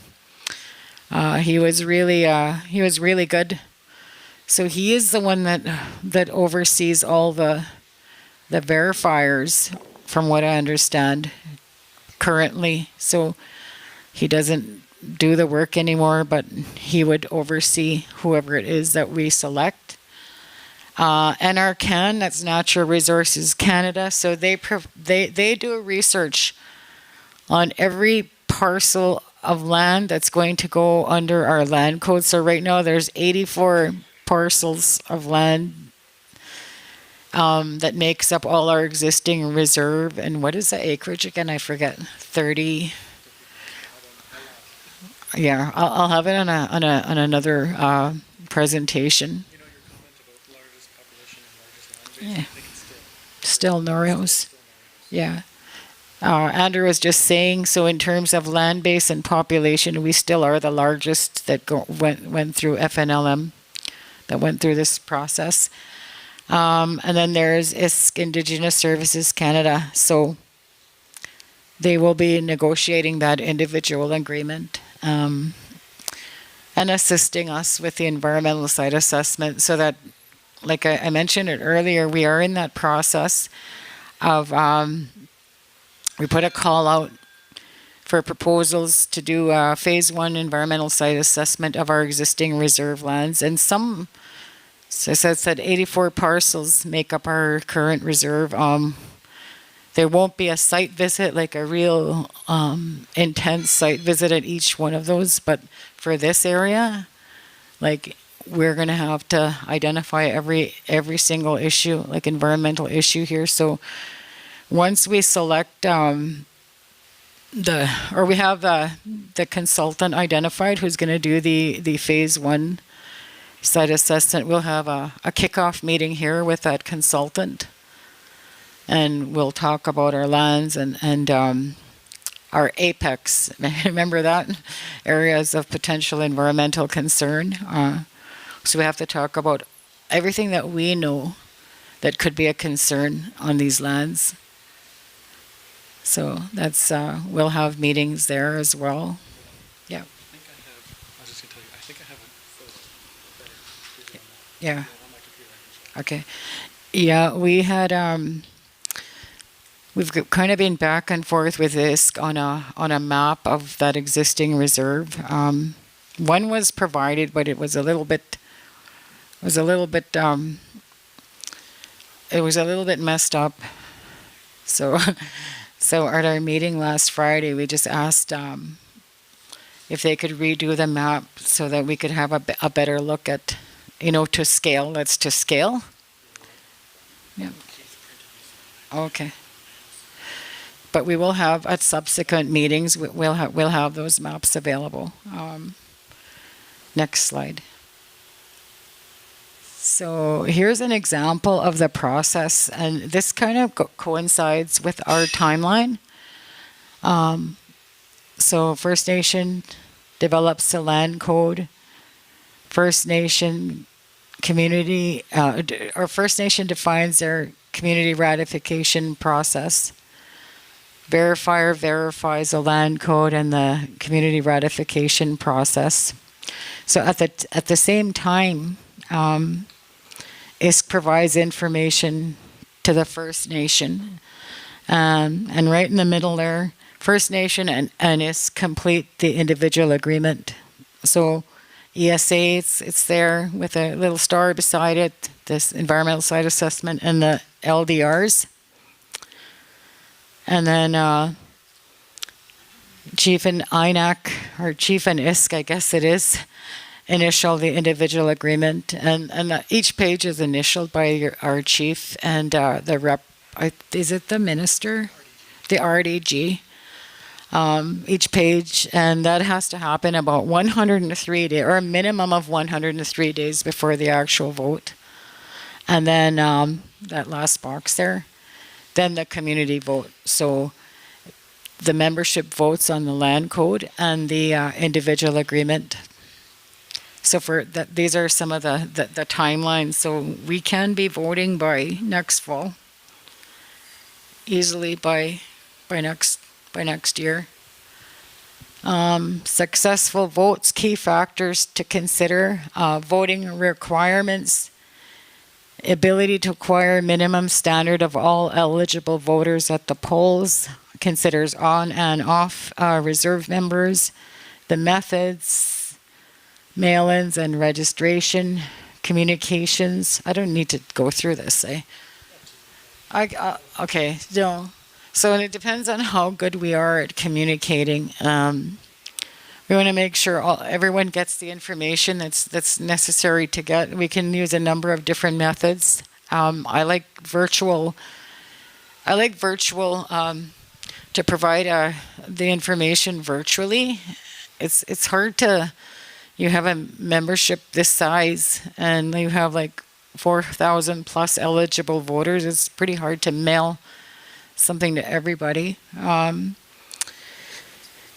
Yeah, it's expensive. So we're lucky we've got support of our council, and yeah, I think that's the end of the presentation, right? Yeah. So for further information, you can just call Ed. Well, yeah. So, thanks. So we have in Manitoba we have so Ed Vistersil, but we also have there's his name is Eugene Peterson. So he works out of Winnipeg. So that's kind of our two contacts for in Manitoba for Lab RC. And we're going to throw up this map. Those are our reserves. That's our existing reserve. All of this. It's kind of messed up, but it's not a great map. But it shows, you know, our main reserve. That's and our TLE. Our TLE lands. So as you can see, the bulk of our community is right where we're sitting, just adjacent to this parcel, and then we have quite a bit on North Shore Molson Lake, and then some more of those remote reserves. So, but we'll have these maps fixed up, and next meeting we'll bring big copies of it. Yeah.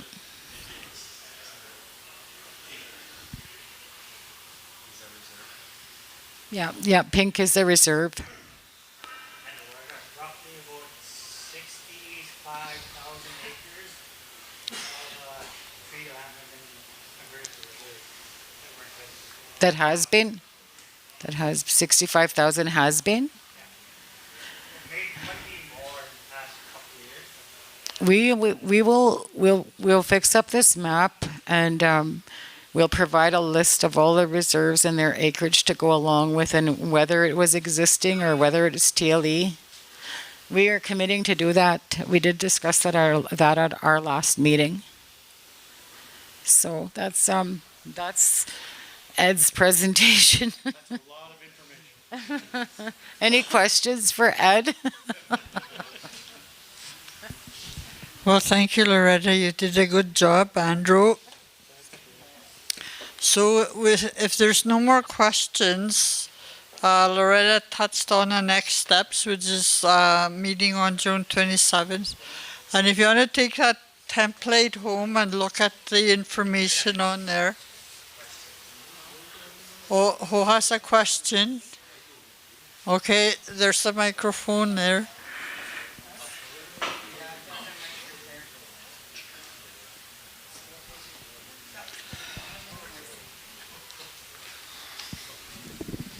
Thank you. This is on. Hello. It's on.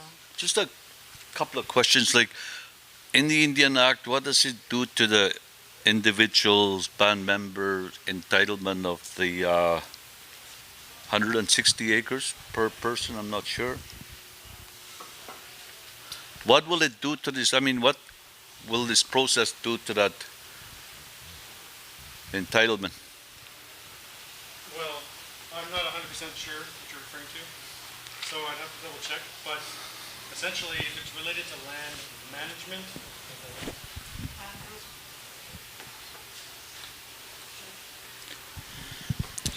so I'd have to read more to understand what exactly the details you're asking about. If it's part of actual land management, then it no longer applies if this is approved. I'm not exactly sure if the entitlements are part of the management sections. I'd have to double check that. Even though this was one of our treaty rights promised and in the Indian Act. Yeah, like I said, I'm not.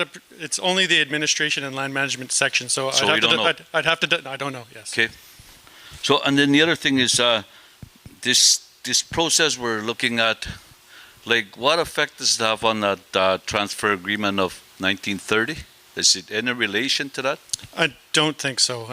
Again, I'd have to look more into it. But so there's I some don't know. stuff in there that, of course, are related to bands. Yep. And treaty rights. Yeah. So I'd have to double check. I don't know, but I don't believe it's the same sections that we're talking about. But it will have an effect on it. Yeah, I guess potentially it would. Yeah. We'd have to. As part of this process, we'll have to look into all these things, of course. And of course, like in that transfer agreement, they used to call it the trapline zone. Now it's a resource management agreement. Okay. Like again, what effect will this process have on the resource management area? So I mean, like I said, it's whatever your community wants it to be. You write your land code how you guys write it. Canada has no part. So Well, the thing is, in the transfer agreement, we were entitled to special rights. In the MIA, Resource Management Agreement, there's also special rights in there. And some of the rights that you're talking about is like handling leases or permits or whatever Yep. on reserve. yes. But we're talking about this to maybe include the transfer agreement or the MIA resource management area. Well, it only currently applies to reserve lands only. Okay, well, I didn't hear about it. It's only reserve lands right now. I know that Loretta said that maybe in the future it would change, but I don't know if that will ever happen. If it does happen, I know it's being worked towards, and hopefully it does, but at the moment it doesn't. Because right I now mean- it's only reserve lands. I mean, definitely that's one of the problems we have. Sure. And I know Canada, Manitoba knows about it. And then on the personal end, and I'm sure there is support out there, and I asked about this question the last time around this happened. I asked specifically, what's going to happen to our veterans' land that was allocated back in the 1940s? I was told we'll deal with it later. But what's the point in dealing with it later when you have already rules in place? I have no answer. Like, see, the veteran was provided with some land, and numbers vary. Some of them were big allocations and some of them smaller. It depended on the size of their family. And now, what rights do we have on them? I skimmed through that agreement and I didn't see nothing, to be honest with you. We got together and yeah, we voted against it because nobody would answer us. And I know the people who I asked, and they wouldn't answer me, and they said, we'll deal with it later. I asked about this during MIA, what's going to happen to the veterans' land, because I'm one of them that owns veterans' land with my family. Sure. And there's other people here in Norway House that own veterans' land. During MIA, when lands were discussed, there's an agreement in the Northern Flood Agreement that says we will compensate you 4 acres for every land that we put under the easement. Sure, but at the end of the day, I believe it was 19-1. But that's just because they joined the selections of land that Norway House Cree Nation made. Why it became higher. And even then, to this day, which has been how many, 20 somewhat years, there hasn't been one discussion to veterans, because some veterans' lands, and I can say one for sure, is completely underwater or in the severance line, and there's no discussion of compensation for these, us individuals. It started when Norway House gave away the right of way for this road coming in. It passes through some veterans' lands, and they gave away that land. The Cree Nation was given some land someplace else. They created the airstrip. It crossed some veterans' lands. Norway House compensated for land someplace else, but the veterans were never consulted with. They reduced their land portions and bumped them into a muskeg that's good for nothing. Meanwhile, the veteran that was alive back then selected this land to, raise the family. And now we're just getting pushed over. No discussion about the late Joseph McKay's land. And Ida is sitting here to attest to that. That whole land is below the severance. I don't think late Leonard ever mentioned anything about this, But will you consider that today in this framework agreement? I haven't heard, and I asked about it before, and that's why we voted against it. Nobody took that time to listen to us.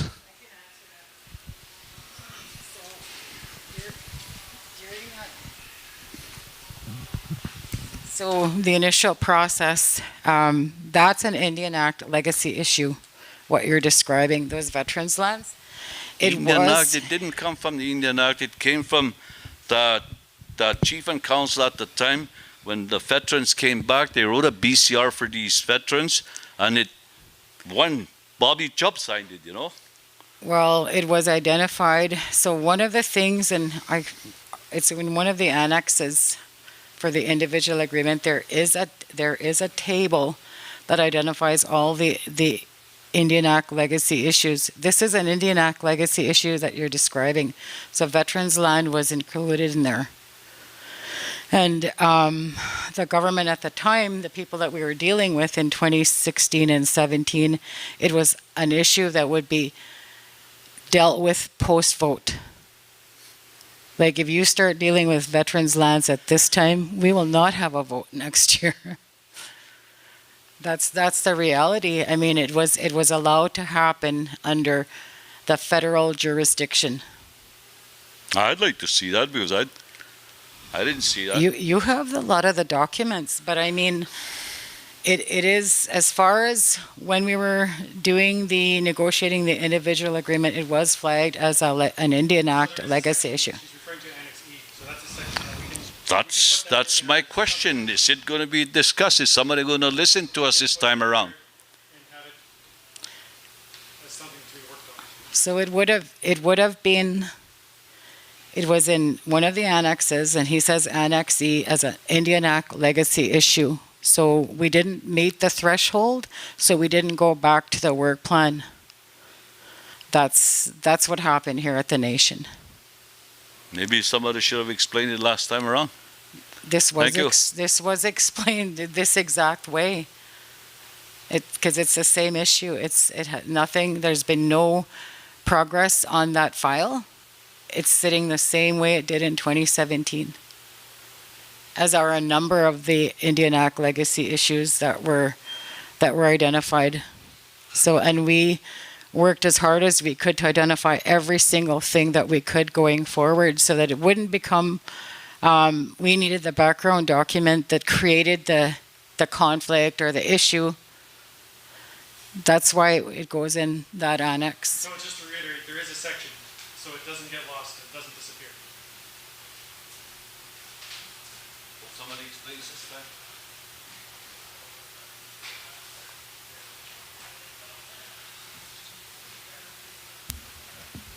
Who has a question? Awena?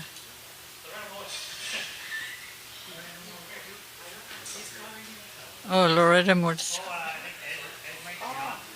Well, tell Ed he's late.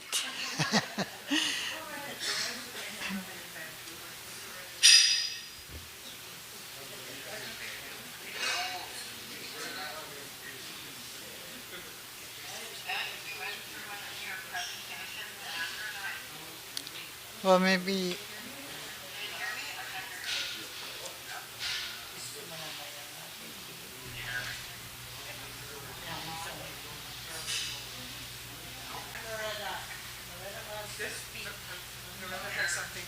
Loretta has something to say. So, so anyway, yeah, this Loretta. So Florence said she's going to stop me if I get carried away. Anyways, yeah, the veterans' land is a significant issue that has to be resolved. It would be really interesting to learn what other nations across the country have done to address that. Also, to those are big issues all the time when somebody wants to put a house or build a house or move there. That becomes an issue, and so we have to have a mechanism for problems. And people today don't know how to sometimes resolve those. But I think too that just getting back to that map, that there's all kinds of outstanding land claims that have to be included in that map, not for Indian Affairs or ISK's purposes, but for the community's purposes. Like, where are the NFA selections identified, even though they're not resolved? Where are they? And where are the our experience in that? And I think that we can improve upon this year's process. You know, so and the veterans issue is a real big issue that has to be resolved. If it means taking the federal government to court for failing to consult and to subsidize what they had taken away, what has flooded, what everything that's happened to those veterans' lands, then that's what I think we should do. Because what the department did was they took existing reserve land and designated it as treaty land, as veterans' land, instead of replacing that original reserve land. So that's an issue that has to be considered. So those are my comments for today. Anyways, I think that this requires lots of intense discussion, and we have to really into this so that we can do something really good for our nation.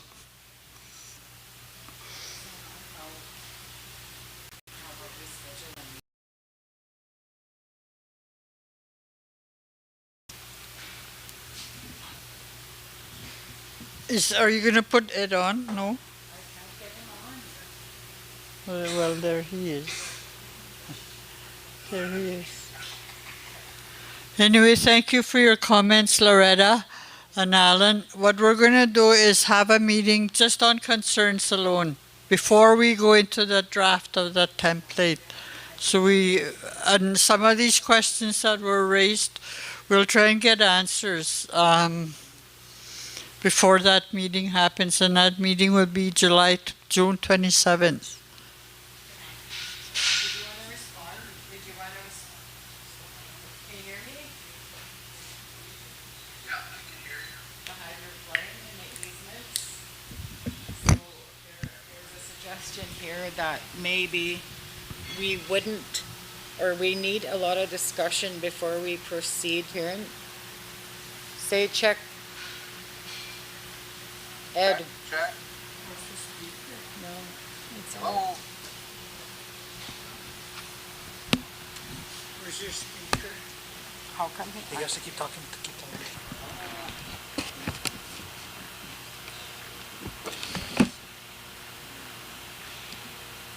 Yeah, I don't know if you can hear me, Loretta, but I think there's lots of opportunity to. So Ed, we couldn't really hear you, but I'm just going to repeat what he said. And he said there is opportunity to discuss those as we go forward. We have 2 years to discuss issues, and it's good that they're raised now. But the purpose of tonight was just to reintroduce it to the community.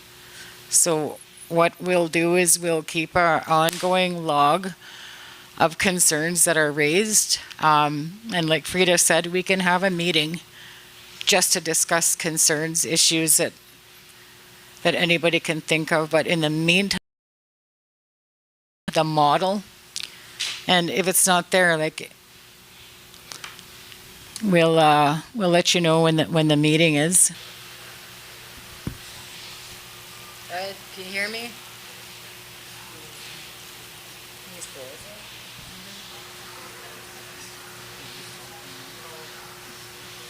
He's muted.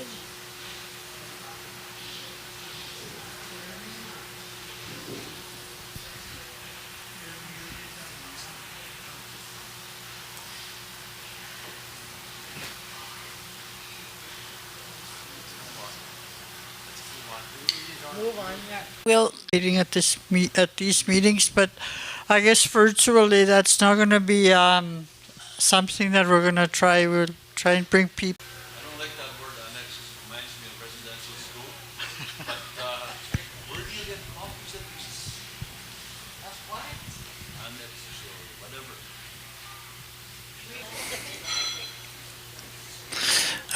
Like I said, thank you. That big the last comment now. The mention about the veterans land. I know there's some discussions that were held. I mean, we've heard that before, where when the veterans came back and the government gave land to the veterans, is that they took the reserve land and that's where they took them. They gave it to them without consulting the chief and councils at that time, or without consulting the peoples of the community at that time. Without giving anything back at all. That was the same land they gave away twice. So that's I think it's Sturgeon Lake in Saskatchewan just recently took the federal government to court, and there was a settlement because of this issue. The same issue that they had. We started there. The chief and council of Sturgeon Lake took the federal government to court. We know how, because for for compensation for the land that was taken away at that time without them being consulted. So that, as it was mentioned, that's a possibility. That can be done. But certainly the idea of this is that we're not taking land away from anybody. We're not going to be taking land away from veterans. I mean, it's good that these issues are brought up now. So it gives us an opportunity to start gathering information, discussing, and how do we move forward and how do we resolve this. And it's unfortunate what Alan mentioned about Mackay, the Mackay area there. Is the land from the flooding. That is something that definitely needs to be looked at, and I'm sure there's other areas within our nation. So there's certainly a lot of discussion, and the idea of this is that kisasin gitu na stanogegon kinan to na nagatestaya ganema kinan with the government of Adabe, there's treaty rights there. Whatever we do, it doesn't impact our treaty rights. We're not taking any treaty rights away from anybody. So that's first and foremost. That's not the idea behind this. So our treaty rights. So with that, I can ask and like we said, this is not the only time you're going to have this opportunity. We'll have several more opportunities moving forward. Tati sigagit sige mananwag iyo isa munataga sa mamo ya gum sisa tabe sigagit sige mananwag isa asin kinwente na age on the meaning of it is information. You know, we'll give you the information. We'll get you the information. You know, we want to make sure that everybody is informed and everybody has the right information. Please.